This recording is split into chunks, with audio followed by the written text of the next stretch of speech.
Greetings, citizens of the universe. This is Orbital Bacon back with another live stream. How's everyone doing? You're all having a good evening, staying safe, doing well. And yeah, Rumble Legend, you had asked before the stream started what my favorite live action movie was, and I said Dark of the Moon. Because, yeah, like you said, I don't really know why people give it so much hate. I think that Revenge of the Fallen was worse. It was more of a mess. And the first one is great and all. I know a lot of people cite that one as their favorite of all the live action movies, but I don't know. I wanted more robot action from it. I feel like I got that in Darker. Elote! Elvin, what's up? Welcome, welcome. Getting things started here and do another deep dive into the old Marvel comics from 1984. Got some more goodies for you. More craziness. Always fun. I hope you'll enjoy this deep dive down the neon-laced rabbit hole, Cybertron. There is a link in the upper right-hand corner if anybody feels so inclined to donate for super chats. They will appear on the screen and get read out for you. Birthday's 1 week from today, so I'm planning something big. But enough grandstanding and hot dogging. Let's begin.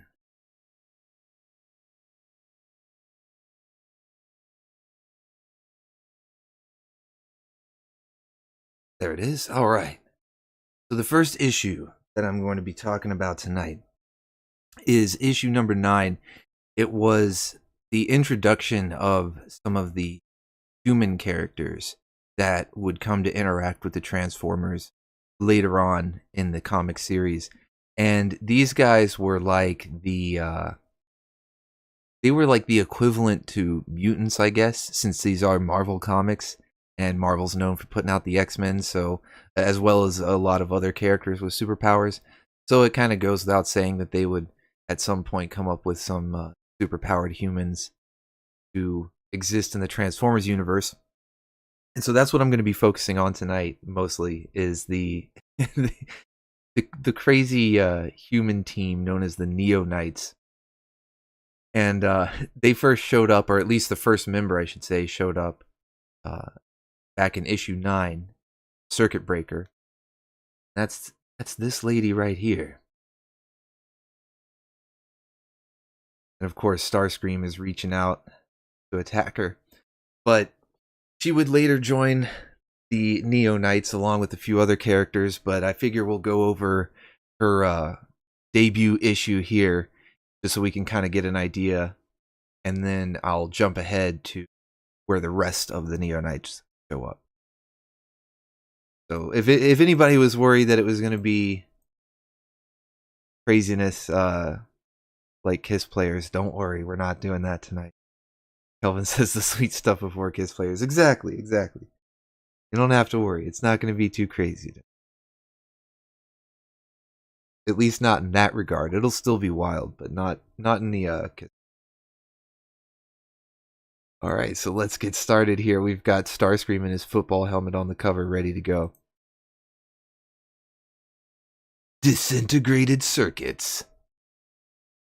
So on the speedway here, I'm gonna kind of just breeze through the first bit of this, get to the good stuff. But it just starts out there's a speedway, they're having a race, and this is the character that I wanted to focus on here.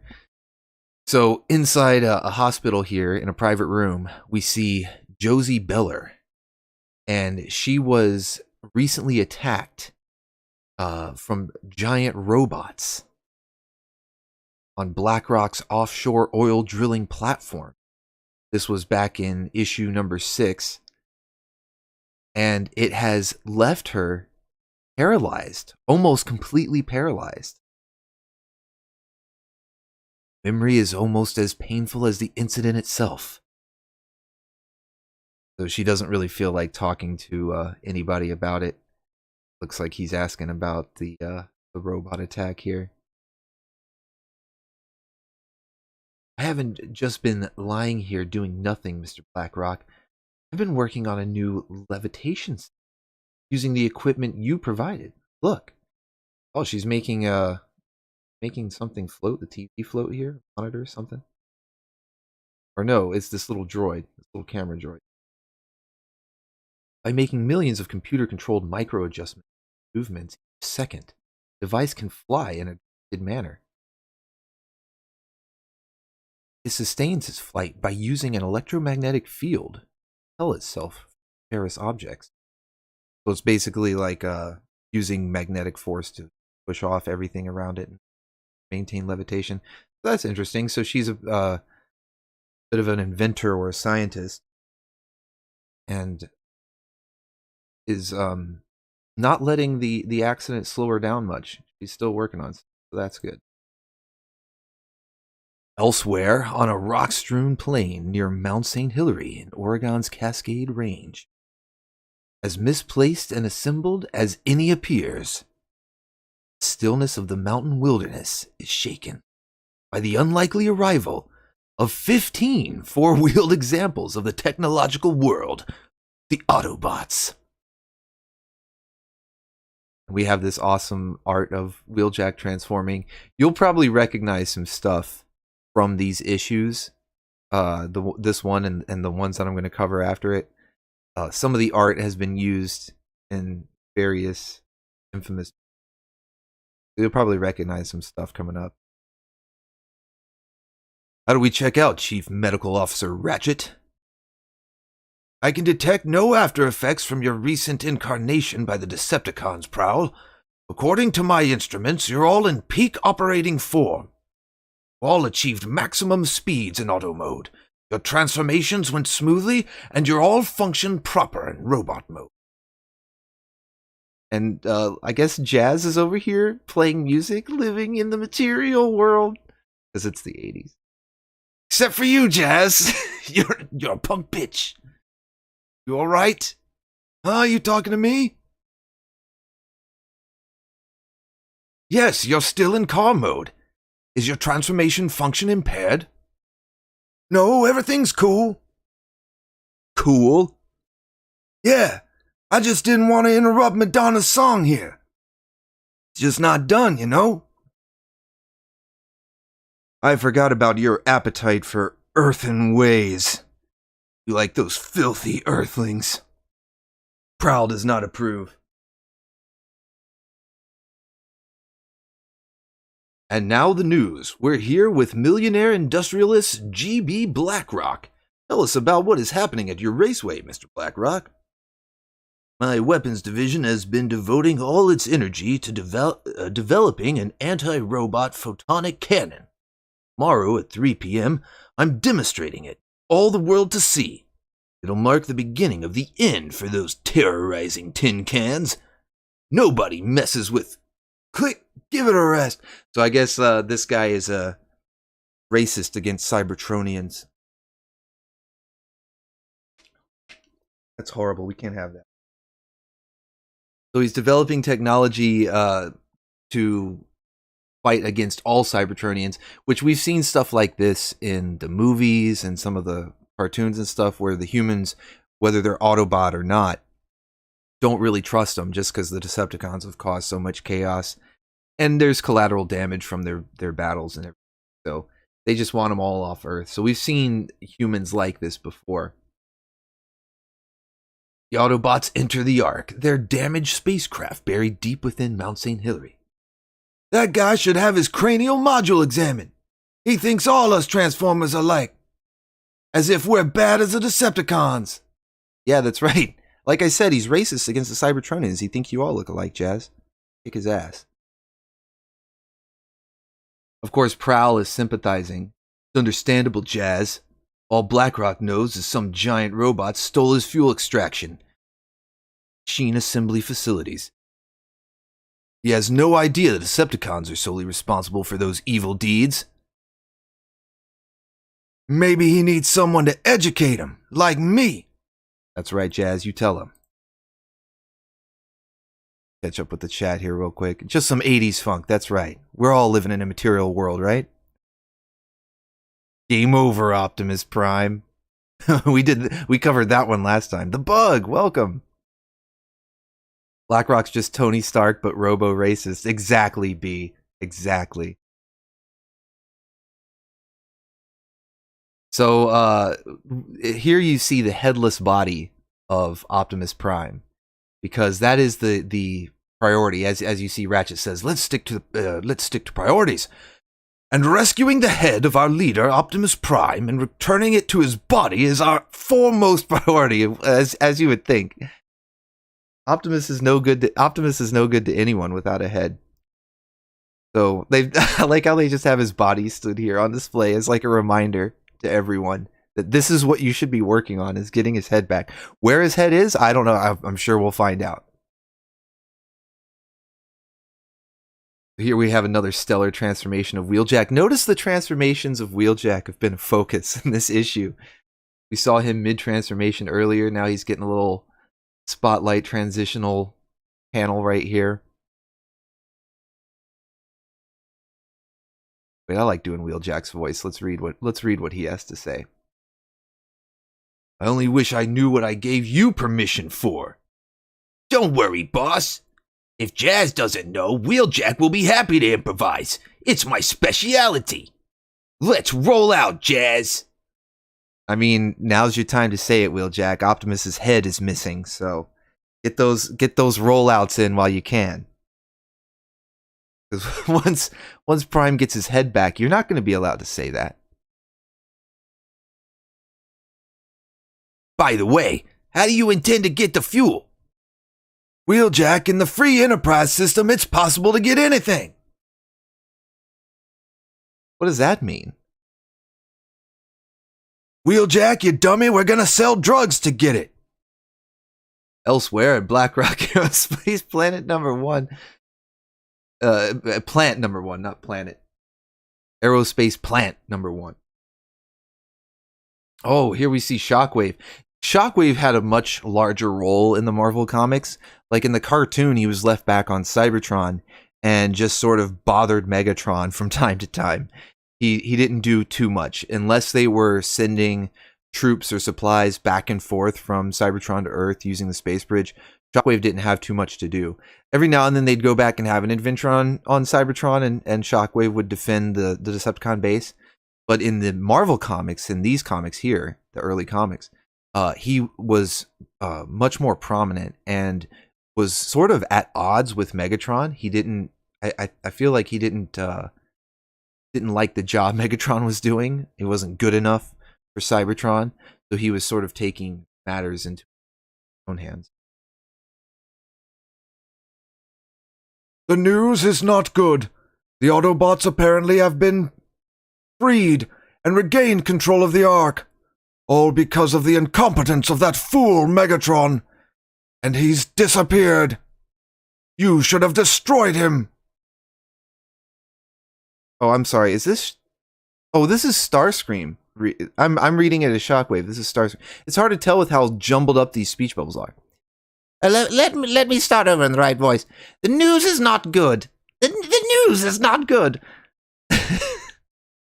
"Terrible news, everyone. The Autobots have apparently been freed and regained control of the Ark. All because of the incompetence of that fool Megatron. And he's disappeared. You should have destroyed him when you had the... Well, not when you had the chance. That's something I would do. You should have destroyed him. You overthrew him, Commander Shockwave. Who can say what he plots against us now?" "The Autobots pose no threat, Starscream. They are half-beaten by their own ridiculous ethical code.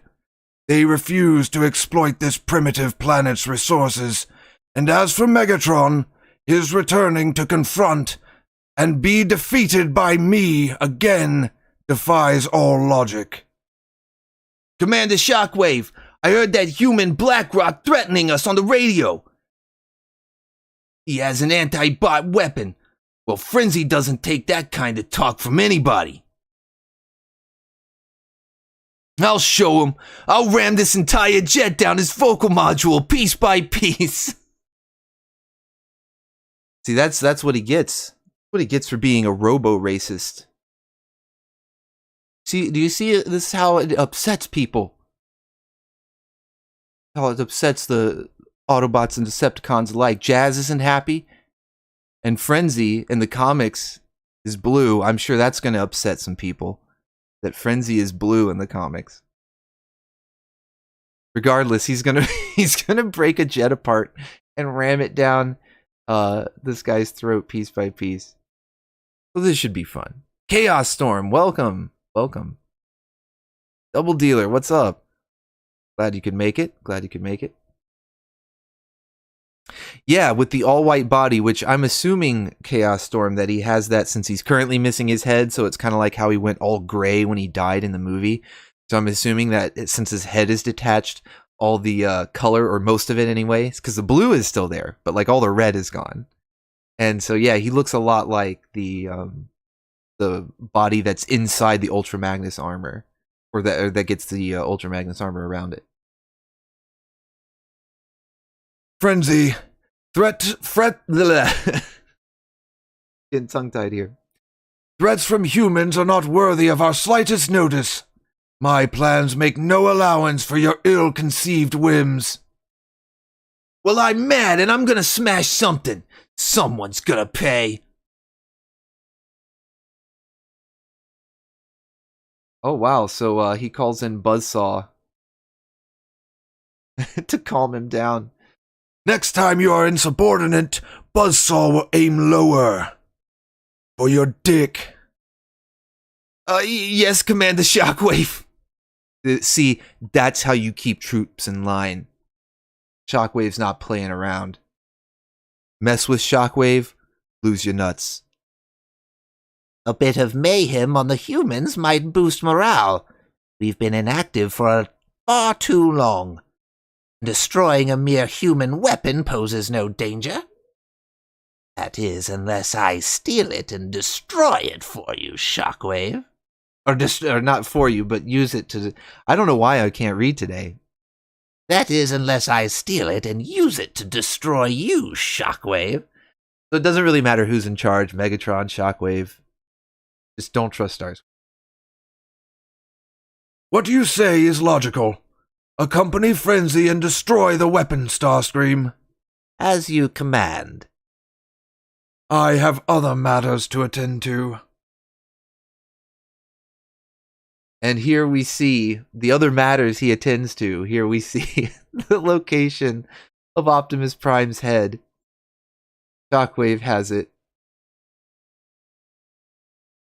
I think that if you guys were here for the last stream where we talked about, it was actually last Thursday's stream, we were talking about the Marvel Comics, and we were talking about the video game issue where Megatron and Optimus infamously play a video game where Optimus kills some NPCs inside the game and feels so bad about it that he has to kill himself when it's over.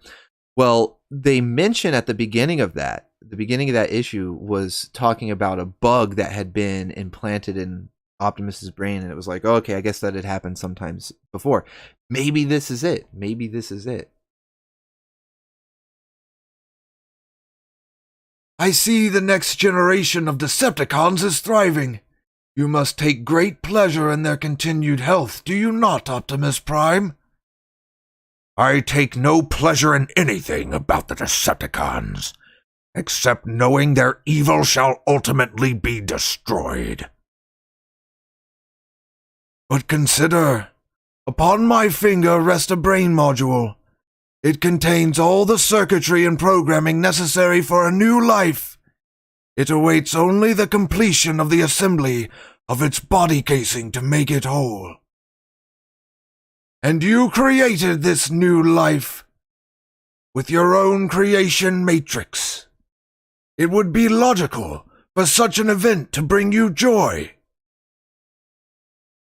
Such use of the Matrix is a foul perversion of its sacred purpose, Shockwave. My involuntary... Wait a minute. my involuntary participation in creating these new Decepticons. So, Optimus, they let me get this right. They used Optimus's creation matrix to bring new life, to birth, you might say, new Decepticons against his will. We have a word for that on Earth here, Shockwave. You're in a lot of trouble there, buddy. I mean, I know you guys are dealing with robo-racism, but you don't gotta take it to that level against the Autobots. Jazz Wolfblaze, welcome, buddy. Gamer Taxes. Blue Starscream. Speaking of blue, look at Shockwave's shoulder here. It's blue, dabu-dee-dabu-dow. So, yeah, if for anyone just joining, Optimus's head has been missing. The Autobots currently looking for it. We just found that Shockwave has it and has been using it to, against his will, forcibly give birth to new Decepticons. And he's now taunting Optimus, telling him that, you know, you should be happy. Look at these little babies. These are yours. You should be happy about it. How unfortunate you find your role so distressing, since I intend to use you and your Matrix to build an entire army to conquer this pathetic world. I'm going to use the shit out of you, Prime, and there's nothing you can do about it. That will be difficult, Shockwave. Since I transferred the creation matrix to a human, you will never find out who he is. Have your way with me all you want. Will do you no good.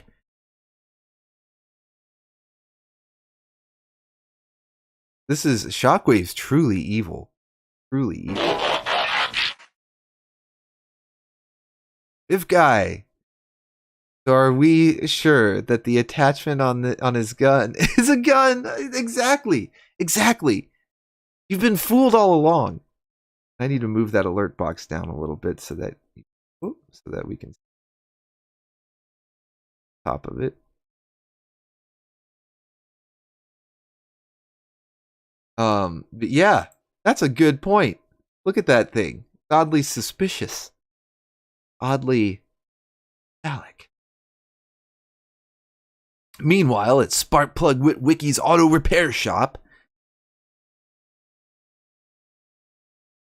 it's not Spike, it's Buster. Remember that from the last stream as well. We found out that in the comics it's Buster Witwiki that initially interacts with the Autobots the most.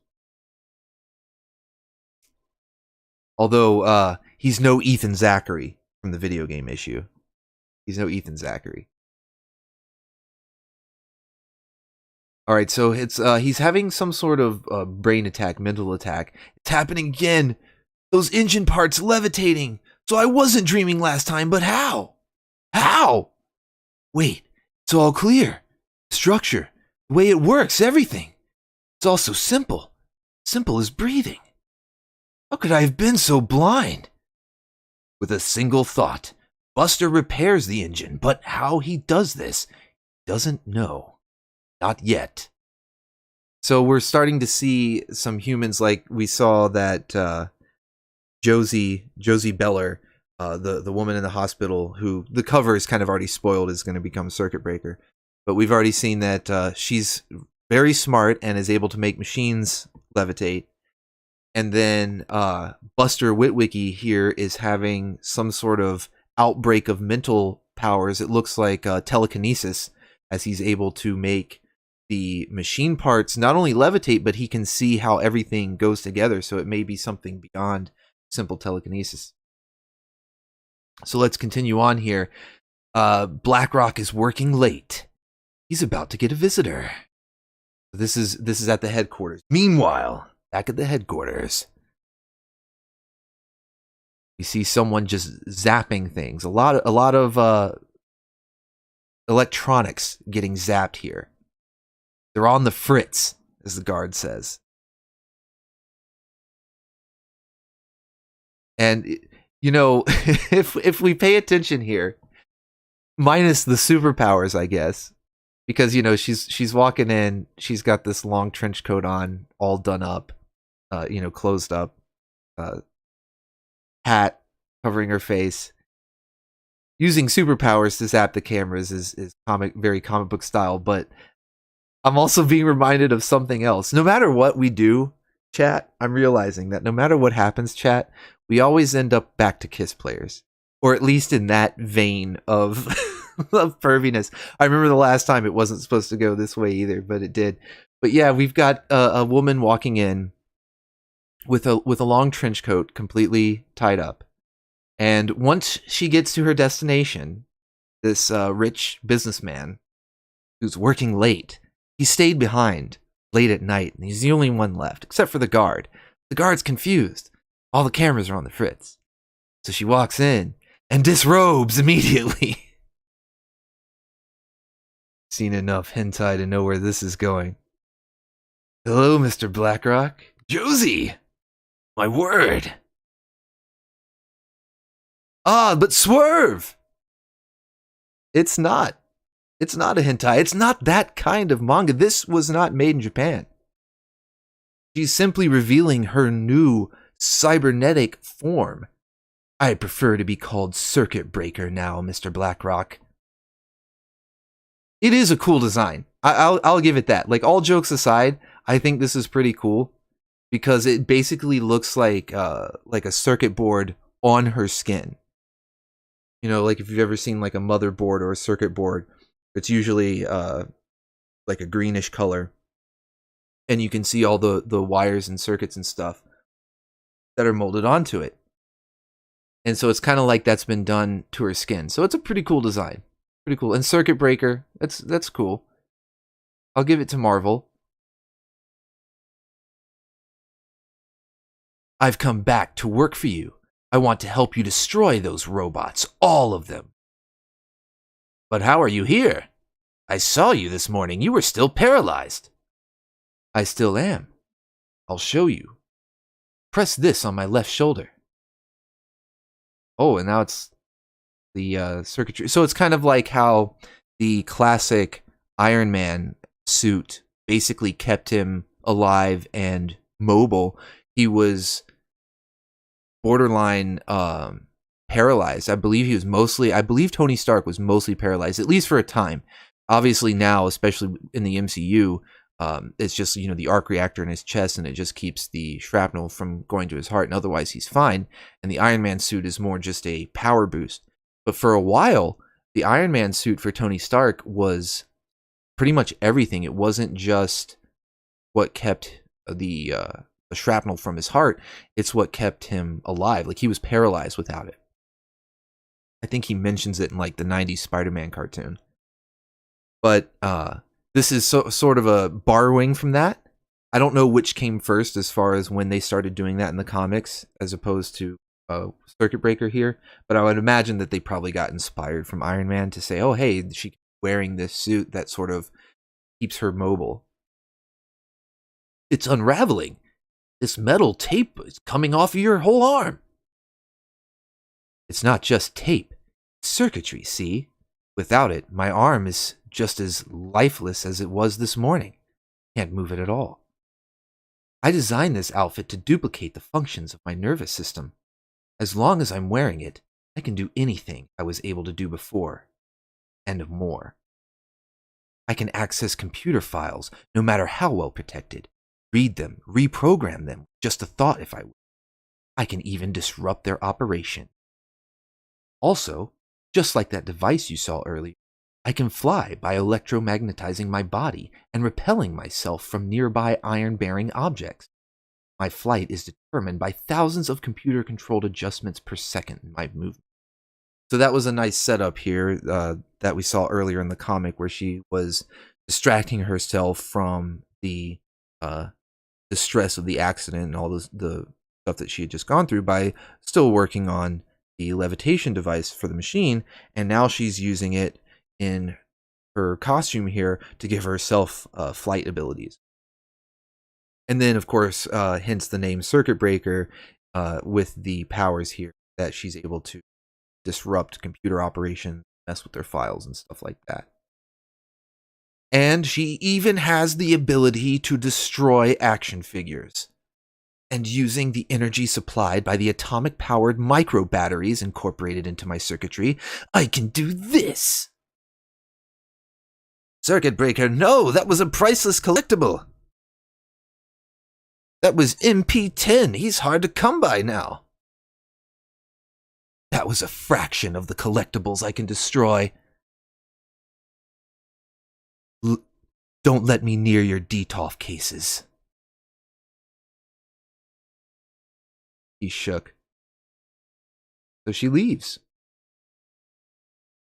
The next day, an overflow crowd fills the stands of Black Rock Motor Speedway as they eagerly await the most hyped media event of the year. Yeah, I mean, they've got a giant robot over here. Who cares about any sort of race? Meanwhile, a swarm of reporters converge around one man in the track's infield area. Mr. Blackrock, isn't it true that your weapon uses nuclear missiles? Isn't it true you're planning on running for the Senate next fall? This is all a stunt to boost sagging attendance here at the raceway. That's what it is. Nobody comes to your stupid races anymore. That's why you're doing all of this. Catch up with the chat real quick. Yeah, exactly. Chaz Wolf, exactly. Army of combiners, yes, tags. Kickbox. No, you haven't missed it. You haven't missed it.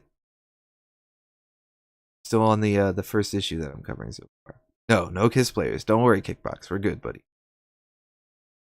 How did she even put that together? That's an excellent point. But let's say just for the sake of kayfabe, headcanon, that she used those levitating robots. So that she had one that she at the hospital that she was showing to BlackRock in the morning. Let's say she had a couple others, or was able to have somebody bring her more or whatever. She used them to float around, get the materials, and put the suit together. Let's just go with that. Otherwise, who knows? Something. Maybe the Decepticons made it for her. Rumble did. Or no, it's Frenzy. I'm sorry, he's blue, so I want to call him Rumble, but it's Frenzy. Forgot. Alright, so he's just getting hounded by the press, and we see Jazz pull up. Now, Jazz doesn't like this guy. We saw earlier that he knows that BlackRock's a robo-racist. He'd like to teach him a lesson. I think he's going to get his chance here. Okay, who's the funny guy? What's going on here? I invited you to talk some business, GB. So relax. Take a load off your feet. Who said that? Call me Jazz. Jazz? What's a jazz? What's a jazz? I mean, like, I understand that it's not a typical human name, but it's still the name of human music that everybody knows exists. What's a jazz? I'm surprised I haven't seen that before. Jazz? What's a jazz? It's my name, Mac. Mac tonight. You moon-headed racist son of a bitch. Now don't wear it out. All right. The joke's gone far enough. My head doesn't look like a moon.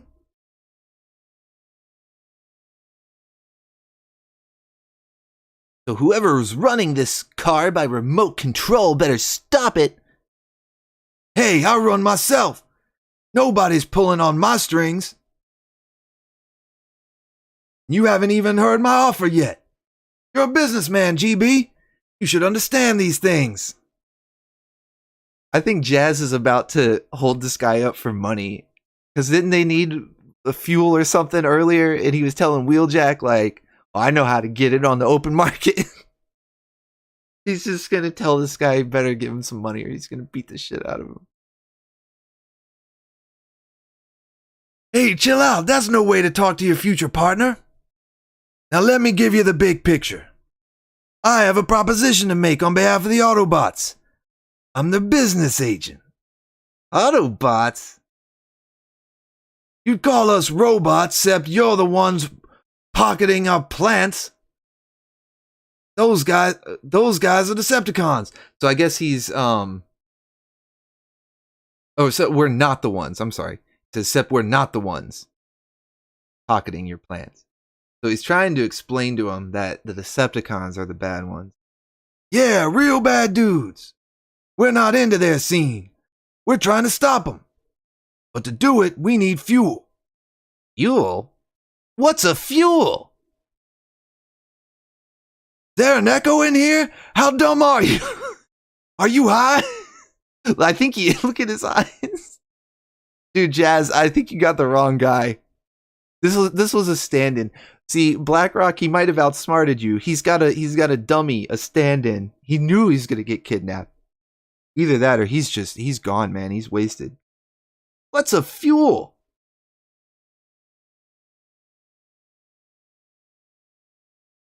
Look, I've checked you out, GB.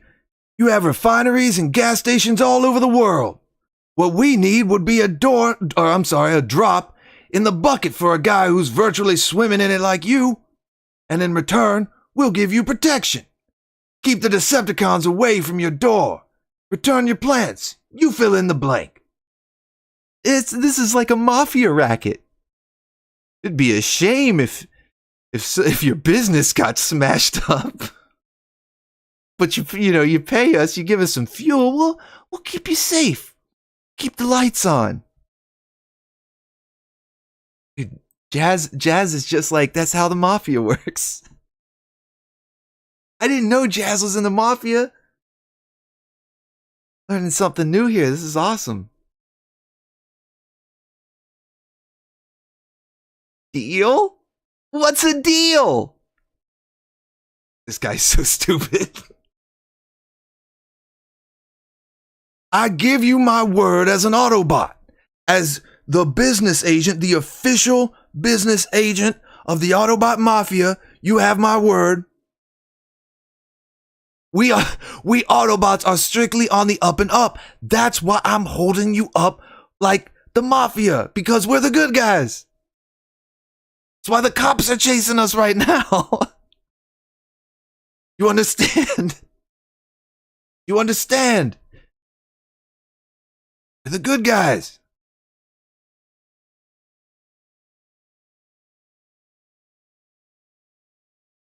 All right, so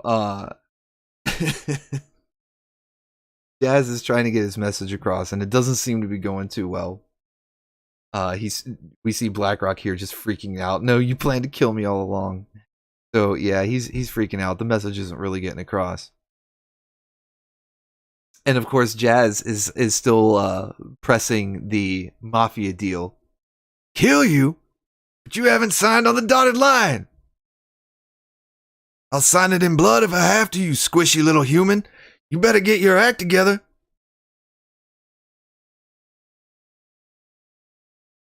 I love how he's just still trying to tell him, like, look, we're the Autobots, we're the good guys.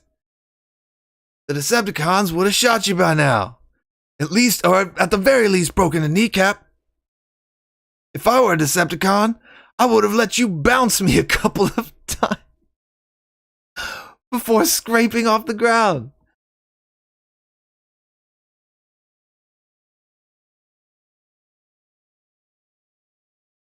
I don't know if that's a typo. I would have let you bounce me a couple of times before scraping you off the ground. I don't know. Maybe just let you bounce a couple of times. I think that might be a typo. I don't know. Maybe I'm reading it wrong. Been reading stuff wrong all night. So in other words, Jazz tells him, if I were a Decepticon, I would have just let you drop and then stepped on you. Do we have a deal? Getting this through your head? And he's like, yeah, well, why not?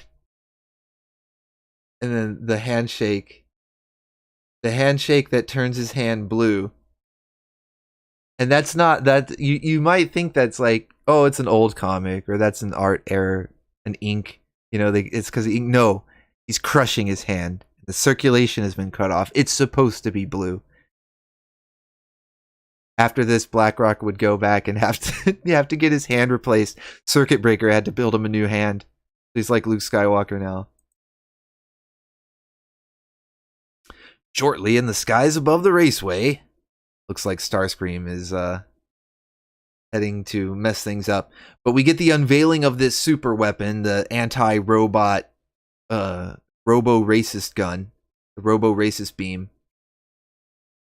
And one blast from its barrel will reduce any robot to metal filings. And to prove it, I've arranged a demonstration. With a pull of this lever, the cannon will destroy the 40-foot robot mock-up that stands before it. But then, apparently, it has performance issues. Slowly, inexorably, the raceway fills with the noise of people in the stands. Joining the representatives of the media in what is this? Oh, ruckus laughter. A sound echoed by millions of people around the country watching the fiasco on television. So millions of people around the country and at the event are just laughing simultaneously at his gun's performance issues here. That's not nice. But that's what you get for being a robo-racist. Jazz is a good negotiator. That's right, B. He's excellent at negotiations. That's why he's the official business agent of the Autobots. Because he knows how to negotiate. I'm worried about BlackRock, though. I mean, they say he's this like really smart businessman. I think he has brain damage. You're forgetting this is an 80s businessman. They're all idiots. That's a good point, Kelvin. In the 80s, they did cocaine is a hell of a drug. Kickbox. This is so weird. It is so weird. But you know what? It's weird in a fun way. Nobody's wanting to go in the corner and cry like with Kiss players.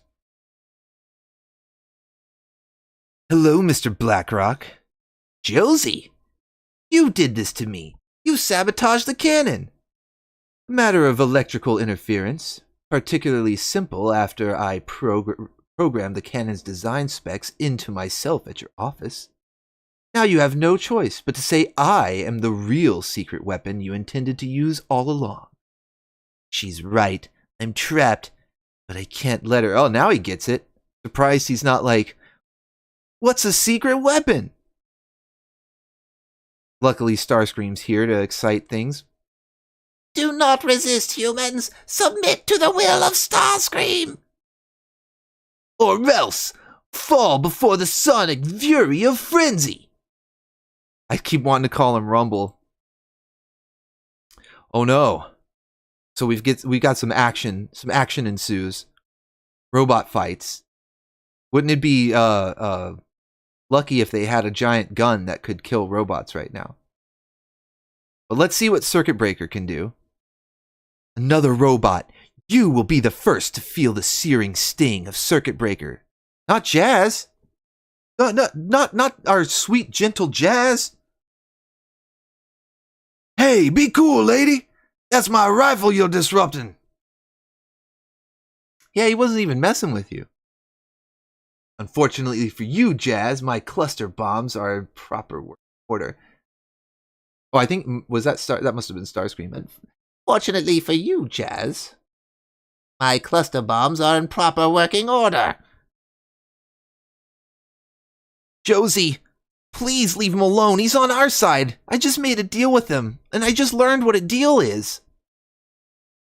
He's a robot. He must be destroyed. Run, humans! Flee before the fearsome firepower of Starscream! And here it is. Wheeljack's ultimate defining moment. I've stayed in the background long enough. It's time for Wheeljack to show his stuff. This should be a familiar meme image. And this would be, what, the third or fourth time that we've seen Wheeljack. This must be like the artist's or the story writer's like favorite, because he's been in here a lot. All right, you micro-brained maniac. Get ready to join the scrap heap. Have a magnetic powder bath, Con. So Wheeljack comes in like a boss and just starts owning everyone. And then we've got Circuit Breaker. Okay, I was wondering if she was going to attack Starscream, because he's the one doing the most damage here. And she does, finally. Thanks for the helping hand, friend. You dare presume friendship? You, a wretched robot? Filthy robot scum. Not friends with your kind. Josie, you don't know what you're doing. You're letting that blind hatred you feel for the robots interfere with your better judgment. Dude, you were like Mr. Robot Racist this morning. You just were about to unveil your anti-robot weapon. I mean, I know he just made a deal with Jazz, so you know he's got a vested interest in helping the Autobots now. But nobody else knows that, so he's got to sound like a crazy person to her right now. Meanwhile, Starscream has recovered from his crash and transformed to his secret mode. Oh, he's got a secret mode. What's his secret mode? Frenzy. Such opposition was unanticipated. Next time we'll be, prepared to deal with it. What's your what? I think secret mode is just robot mode. I understand how you feel. Your thirst for vengeance. I feel the same way. But now I understand. All robots are not the same. These two are our friends. I know you're doing this because you think you owe me. Want to help. Circuit Breaker looking a little thick right there. Think, chat. What is he, Joker? Yes, no! Circuit Breaker lady legit would kill every Transformers on sight. Yeah, Kickbox, like, she's actually pretty powerful against electronic enemies, you know, Cybertronian, robotic things.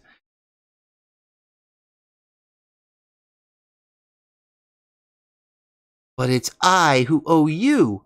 I can never repay you for the accident I allowed to happen to you. So please, Josie, don't do it. Not for me. I don't want your help if it means destroying innocent beings. He's trying to play Mr. Goody Goody. He was all ready to do it earlier. He was all ready to kill every robot he saw earlier. And now he's like, oh no, I gotta be optimist in this issue because he's just ahead.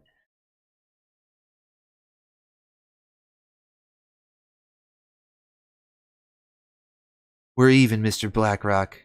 I've accepted, or I've acceded to your. There's these the old comics, like, and you can probably see this on the screen. Look, like right here, for instance. Like, look right here. The words are just bleeding together. They're so blurred. And I mean, I've got like a high resolution image opened up. It's just because it's an old book. So I apologize for all the mistakes that I've had here reading this.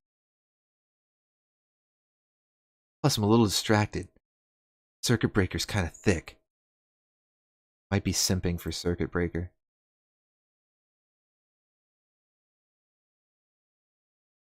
All right, so but that's her introduction.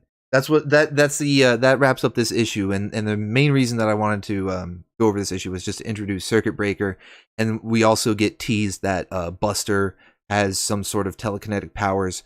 So it introduces the concept of humans within the Transformers world having powers. You could say, oh well, aren't they in the Marvel universe? So people with powers already exist, but I'm not really sure. I mean, I guess so, since Spider-Man was in a previous issue. but these will be characters that are mostly exclusive to Transformers. Although I believe Circuit Breaker has gone on to appear in other things outside of Transformers. I'm pretty sure that she remained the property of Marvel Comics. Like after Transformers went on to Dreamwave and IDW eventually, I'm pretty sure that Circuit Breaker remained a part of Marvel. I'll have to look into that. But anyway, that wraps up this issue. So what I want to do now, let me catch up with the chat. I think I'm pretty well caught up. Robot Riot, Jazz, no. Can't see him die again. No, Jazz is okay. Jazz is okay. All right. So the next issue we're going to talk about, I'm actually going to skip way ahead to issue 68. And this is where we get more humans with superpowers introduced, and they form a team called the Neo Knights. And so there's some wild stuff that happens here. That's a lot of fun, and we can see on the cover already the humans strike back. And I like this odd green and brown Optimus over here in the corner. I don't know if that's just because of the color palette that was being used on this cover, and they didn't want to incorporate his actual shades of red and blue. But here's the man himself. Here's the star of the show, Thunder Punch. Oh, it's Thunder Punch, bitch, and I got big feet and big hands with me. You know what that means? I'm gonna break a Decepticon in half.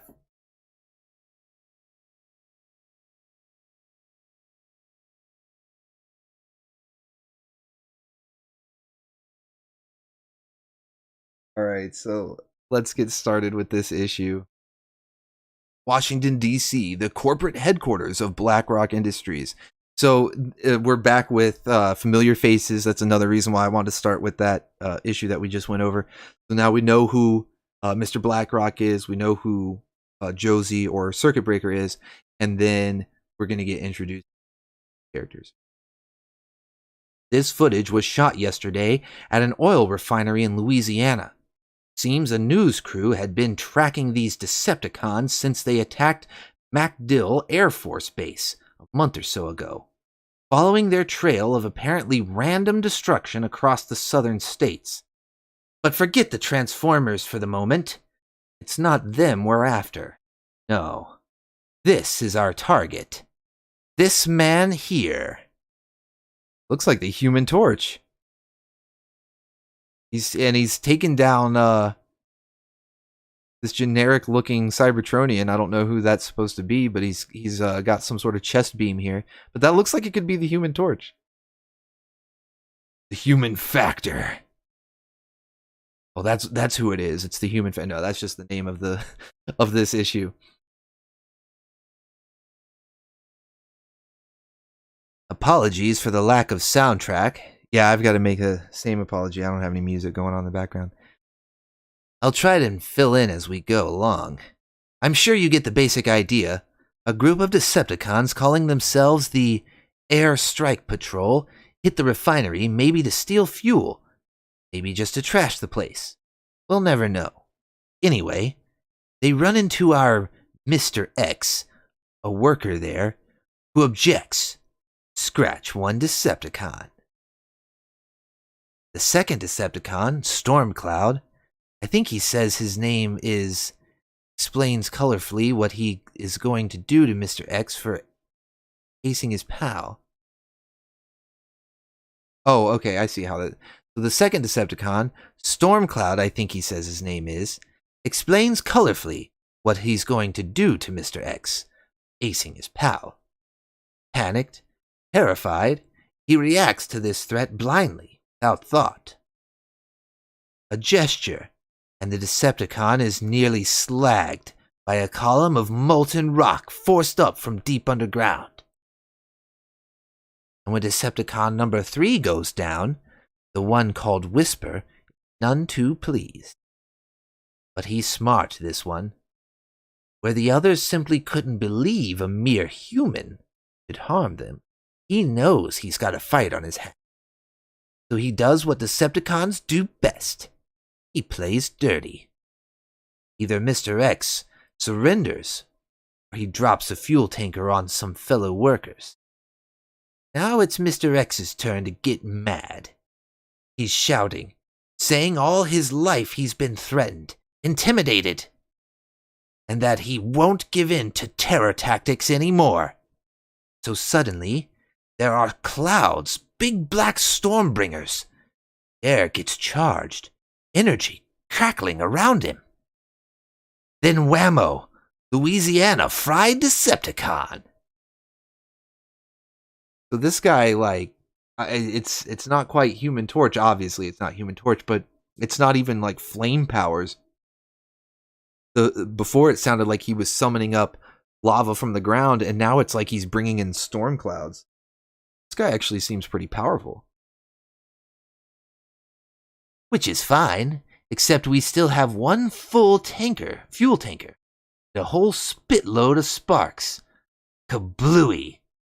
Miraculously, there are no fatalities.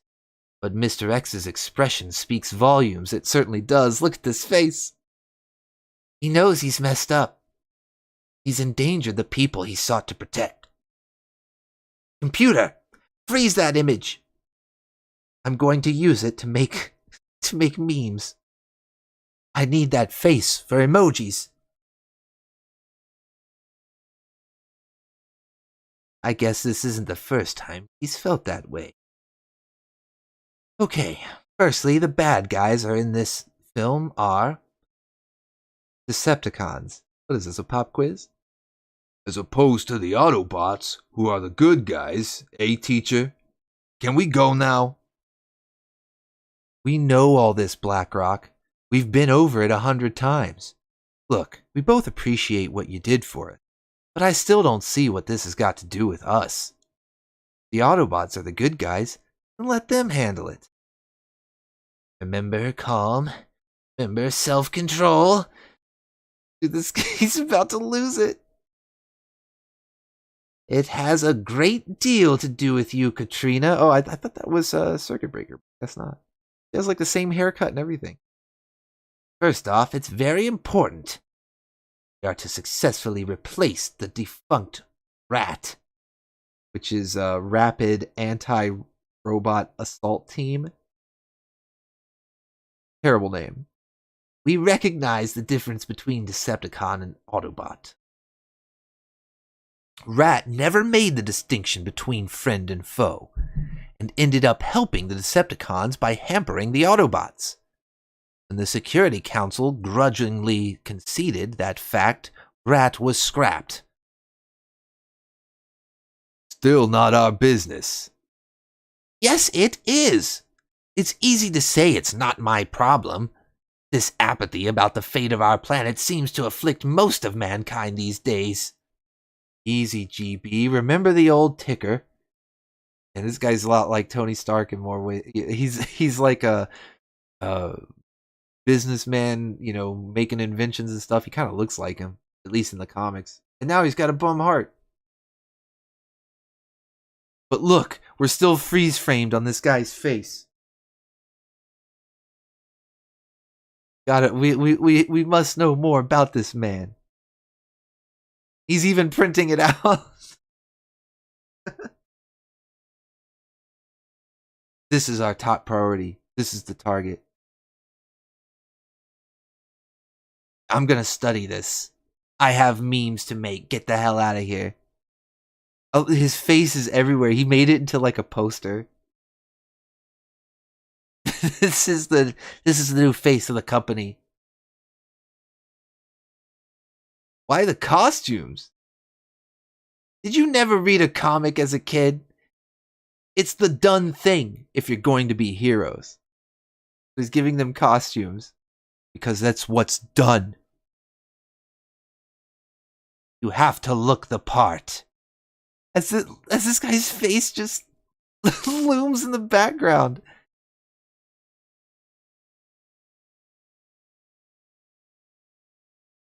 Oh, some of the art here. Look at this guy. The art here is unbelievable.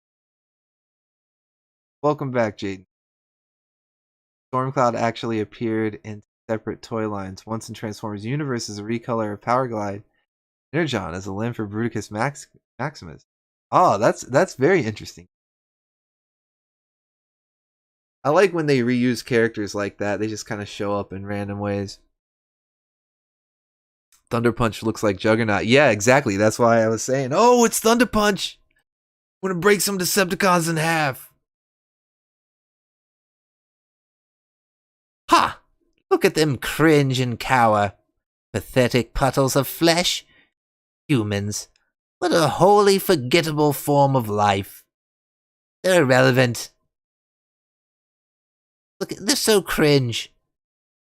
This comic came out in like 1990, and Starscream's using cringe back in the 90s. Look at these humans. They're so cringe. So irrelevant. Ironic, then, that the key to me winning the leadership of the Decepticons may well depend on one of these dumb animals. That I, Starscream, scourge of the airways, should need a human. It's... company. I don't know. He must have some plan up his sleeve. I don't really know why he's whining about needing humans now. That's the trouble with this miserable mudball. You just can't boost energy levels to maximum on their fuel. And with energon scarce, it means we're all operating below par. But with this human, who seemingly creates energy at will, it would be like having your own personal recharger. The Power Master process boosted to the nth degree. From what I saw on that news broadcast, it looks as though he draws power from natural sources, like the sun, the earth beneath my feet. All his raw materials continually on tap. With him by my side, I will be powerful enough to destroy Scorponok and lead the Decepticons in his place. One way or another, this human must be made to serve me. So now it's Scorponok. First it was Megatron, then Shockwave. Now it's Scorponok. It's like I said, no matter who's in charge, Starscream's going to try to overthrow him. So apparently, he's looking at that human from before, the human factor. We're just going to call him the human factor until we find out his real name. So, and even when we do, we'll probably still call him the human factor. But the human factor is Starscream wants to use him like a supercharged battery. Even though we saw that he could take down Decepticons with his energy, Starscream's gonna go, no, it'll be fine. I'm gonna turn him into a battery. Some miles north, in Florida, there's Circuit Breaker. I knew she was gonna show back up. Come on, Blackrock, spill it. Who's the babe, eh?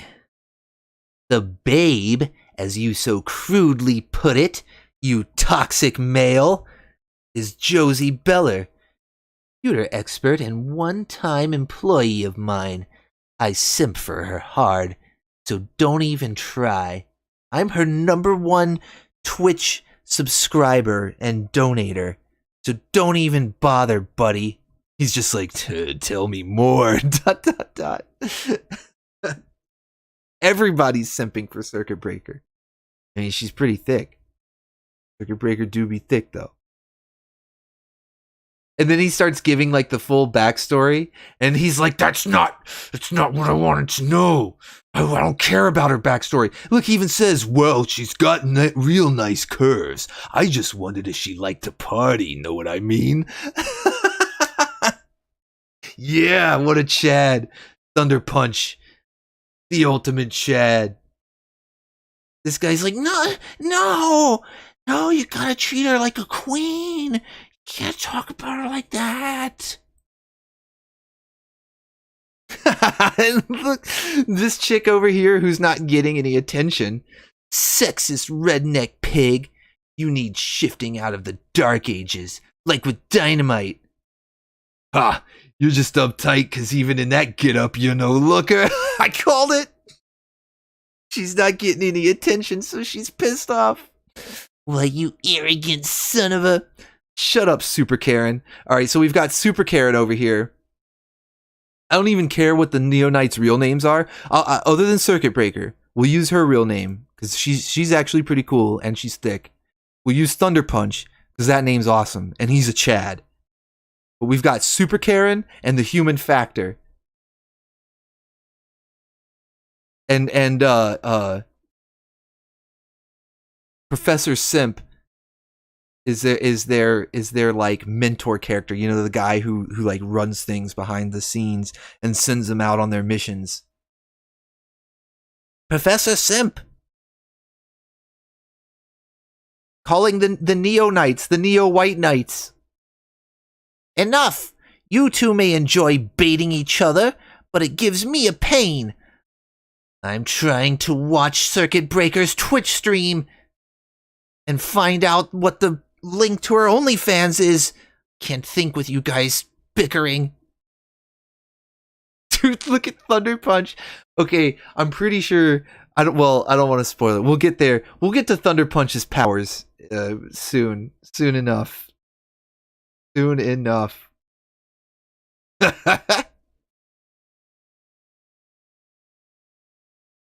So here we have Circuit Breaker once again strolling in, fully dressed up. I wonder if she'll toss off this get up to reveal her costume as well. Eh? You from Mr. Blackrock? Ha! In a way, I suppose I am. Very impressed, Hector. Saw the way you dealt with those robots. Like me, you understand they deserve no mercy. No mercy at all. Your face. Your hands. What? I too have the means to fight back against these soulless monstrosities. We are kindred spirits, Hector. Together, we could... Ah, there you are. Sorry, Fleshling. Who is this? Is this Starscream? Who is this ripping it? I'm gonna guess it's either Star. Okay, it looks like Starscream because he's got the null rays and the yeah. Okay. So let me read that in the proper voice. I thought it might have been the Decepticon, the third Decepticon that had been fighting on the oil platform. Ah, there you are. Sorry, Fleshling, but I saw him first. I don't think so. Move, D'Alonzo. You're coming with me. My hand. So we don't see it because she's still wearing her getup right there, but she disrobes at some point. That must be like her gimmick. It's kind of like Superman, except minus the phone booth. So instead of going into a phone booth to like change into your outfit, she just rips the clothes off right there as the Circuit Breaker outfit on underneath. I like her more and more. Who? Wait, I know you. From way back in issue 9, which we just read. Really, can't say the same about you, robot. You all look alike to me. You're just you're just potential piles of scrap metal. Presumptuous human worm. I don't have to take robo-racism from anyone. I'll crush you like the insect you are. Crush you, pull you limb from limb, peel you like a... No, you see, I don't call myself Circuit Breaker. Nothing. It's what I do. Damn, she is really taking down. It's who said it in the chat earlier that she basically could just take out anybody when it comes to Cybertronians. The first Karen in comics. The first superpowered Karen. You were about to say Human Factor is just a weird name for a hero. Well, yeah, Kickbox, I don't know if that's his actual name, but I think they all deserve stupid names if they don't already have them. All right, so here she's putting up quite a good fight against Starscream and then gets hit. I don't know if that's from Starscream or someone else. Yeah, he might have actually gotten a hit off on her.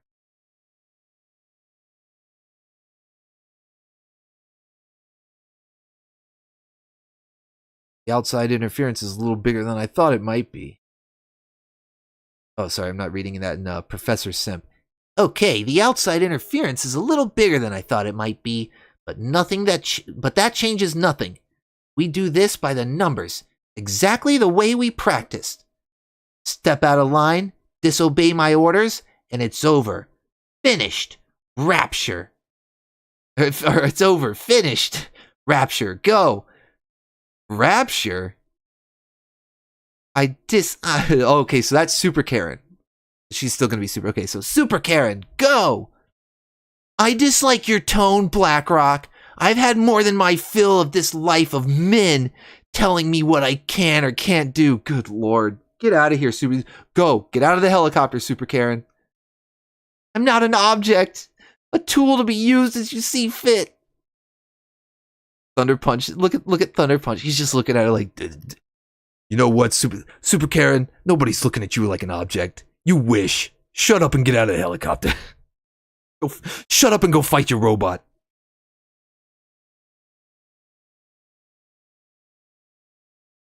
So she concentrates, and Starscream's world turns inside out. So what is her ability? He has one. Dead Autobots lie scattered as far as the eye can see. The Decepticons hail their new leader. Only one task remains. Best part, Scorponok. So I guess she has created like an illusion world. It's almost like Scarlet Witch when she was messing with people in Avengers, like Age of Ultron. She was giving hallucinations to some of the characters in that movie, so maybe it's a similar effect here. She's got him. Go, Thunder Punch, go! Oh yeah, Super Chad. Here we go, guys. Are you ready, chat? Are you ready, boys? Oh yeah, it's Thunder Punch, bitch. I'm gonna break you in half. So Thunder Punch leaps into action and activates his powers to make his hands and feet grow. As we can see here, they get a little bit bigger. And that is the fatal weakness to any Cybertronian is giant feet. They can't stand up to giant feet. I can't stand up to giant. Have you ever seen giant feet? Yes, they got him. They got him. Way ahead of you, boss. Now, this is sort of fun. It's almost a pity it's over so quick. Oh, looks like it's not quite over. Josie? Josie Beller died years ago, Blackrock. There's only Circuit Breaker. Now stand aside and let me do the job I was built for. Built for? Yeah, is she like letting the circuits take over her brain and they're like sentient? I don't know how this robot caught me like that, but it obviously didn't reckon on my energy field protecting me from burn up blast. No mistakes this. As she proceeds to make a mistake and get knocked out. All right. Who's the wise guy, eh? Who? Seriously, who does? Like they keep getting knocked out by stuff. What's happening here? Who keeps doing this? Are you as confused as me, chat?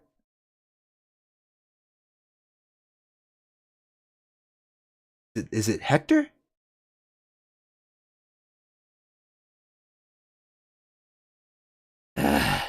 Then hear me, human. How long has this world pushed you around? Your own people have shunned you, branded you a freak. It's time you got your own back. I offer you the chance to rule this world by my side. Don't listen to it. Robots are treacherous, backstabbing scum. It'll use you and then discard you. You'll be like me, left for dead by creatures with no concept of compassion. Join me. We can rid the world of robot kind. Save it. We'll be heroes. Robot genocide. Let's go. So let's see. As the human moves to accept, he reacts, destroying the others. What?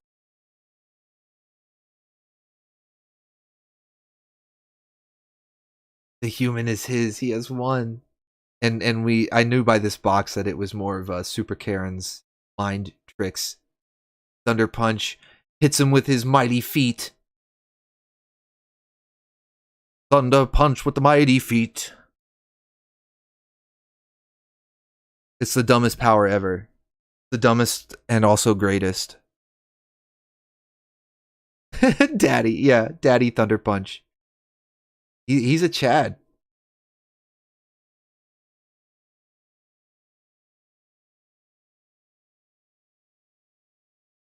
Oh, Shockwave. Shockwave has returned. But you're dead. All right. Now, there are a few more issues that deal with the human characters, but it goes into a little bit of a sidetrack. You can kind of see on the cover here Galvatron and Grimlock. And so the next issue, I believe, it sidetracks into a bit with Grimlock. And then the Neonites do show up again because Galvatron comes in, Shockwave is back. There's basically another play for Cybertron, right?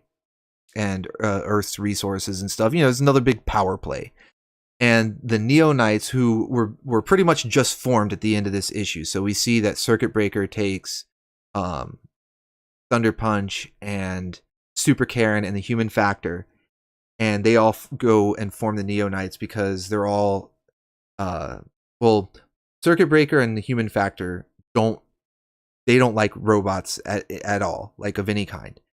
So they have sort of a similar motivation. And then you've got Super Karen, who doesn't seem to like being ordered around by Professor Simp at all.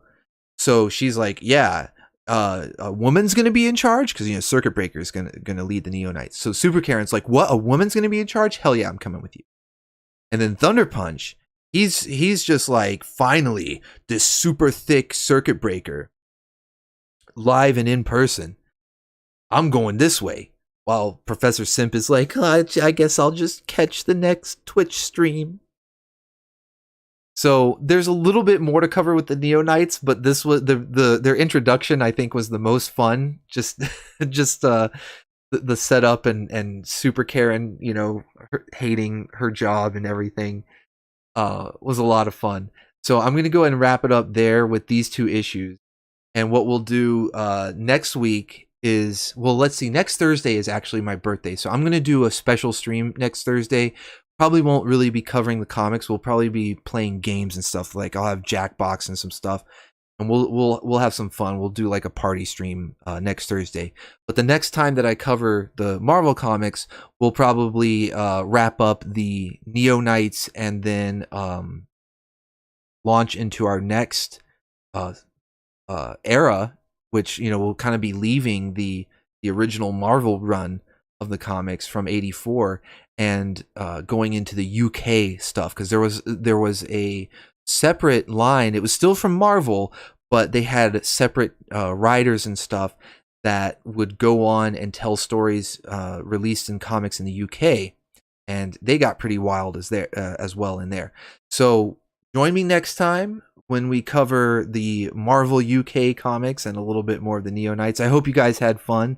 Let me give a quick shout out to the chat. I appreciate everybody hanging out. Kickbox, Jaden, Jazz Wolf. Hey, Bubbly.